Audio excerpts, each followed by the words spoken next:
দর্শক, আমি এই মুহূর্তে রয়েছি গুরুদাসপুর উপজেলার নাজিরপুর ইউনিয়নের পালপাড়ায়। আমরা অনেকটি শুনেছি যে অনেক বাইরের ডিস্ট্রিক্ট থেকে আমাদের এখানে অনেক প্রতিমা নিয়ে আসে এই শারদীয় দুর্গা উৎসব উপলক্ষে।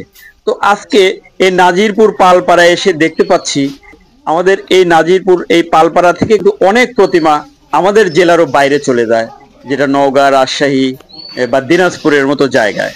তো আমরা সরাসরি আজকে কারখানায় আসছি, সরাসরি তার মুখ থেকে এবং তার কাছ থেকে বিস্তারিত জানার চেষ্টা করব কোথায় কোথায় থেকে অর্ডার পান, কি কি তাদের সুবিধা অসুবিধা, ডিটেলস, কাজ কত দূর, ডেলিভারি কতদিনে দিতে পারবে, শেষ সময় কেমন ব্যস্ত সময় পার করছে, যে মালিক রয়েছে তাকে খুঁজে বের করে আমরা কথা বলার চেষ্টা করব।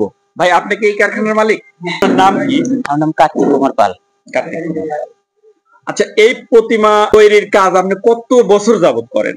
আমার বাবা কাজ করছে আগে, আমি ছোট থেকে দেখি। আমরা তাও তো বাবার সঙ্গে কাজ করতেছি, তাও তো 10-15 বছর। আপনার বাবা কি এর আগে থেকেই করতো? আমার বাবা আগে থেকে করতো।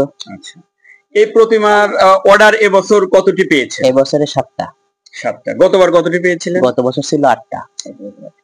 এই অর্ডার গুলো আমাদের উপজেলারই নাকি বাইরের উপজেলারও আছে? আমাদের উপজেলার আছে, আবার আছে হলো নওগাঁ জেলা, আত্রাই উপজেলার আছে। অন্য বারও কি বাইরের জেলার পান অর্ডার?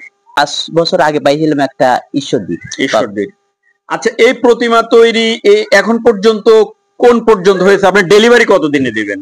আমার ডেলিভারি তো শনিবার থেকে ডেলিভারি যাবে। রঙের কাজ হবে, আজ 2 দিন মানে একটু জুলুম দিতে হবে। এখন এই প্রতিমা তৈরি করছেন, ব্যয় অনুযায়ী আপনার আয় কেমন একটু বলেন? আমাদের প্রতিমা বাবা কাজ করে আইছে, বা আগে থেকে বাবা কাজ করতেছে, সেই হিসেবে আমরা কারখানা ধরে রাখছি। এখানে আয় বলতে তেমন কিছু না, কারণ যে পরিমাণ সব জিনিসের দাম বাড়ছে সেই তুলনায় আমাদের জিনিসের দাম বাড়েনি। আর এই প্রতিমা তৈরিতে আপনার কি কোনো ব্যাঘাত বা কোনো সমস্যা? না, সমস্যা কোনোদিন আসেনি আমাদের এখানে, বা অন্য কোনো ইয়ে নাই। কিন্তু আমাদের সংকট হচ্ছে মাটির সংকটের কারণে এবার একটু কম লওয়া হয়েছে, কারণ পুকুর কাটার নাই, মাটি পাওয়া যায় না। কোথায় থেকে এই মাটিগুলো সংগ্রহ? মাটি যখন পুকুর কাটে এই সময় আমরা লিয়া লাগে, মানে কিনে নিতে হয়, কিন্তু এই বছরে তো পুকুর কাটতে পারেনি।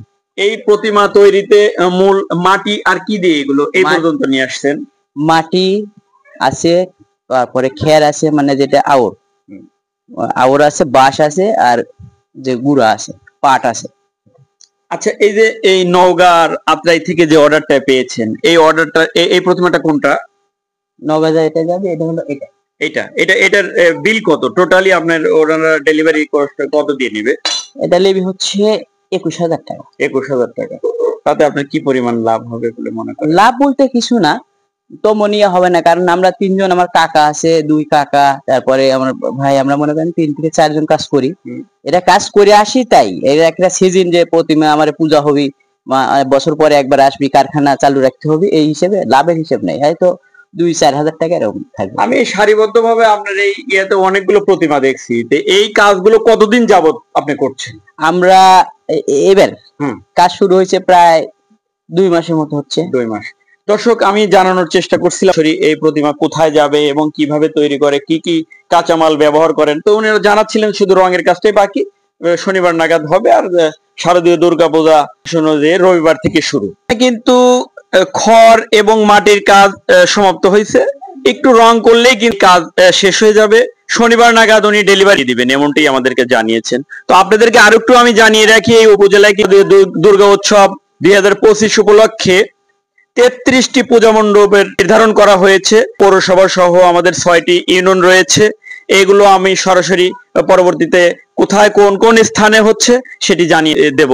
এবং আরেকটু আপনাদেরকে যোগ করে রাখি, এবার শারদীয় দুর্গা উৎসব উপলক্ষে আমাদের উপজেলা নির্বাহী ম্যাজিস্ট্রেট, নির্বাহী কর্মকর্তা বিপুল পরিমাণ আইন শৃঙ্খলা বাহিনী নিয়োগ করেছেন শান্তিপূর্ণভাবে এই শারদীয় দুর্গা উৎসব সম্পন্ন করার লক্ষ্যে।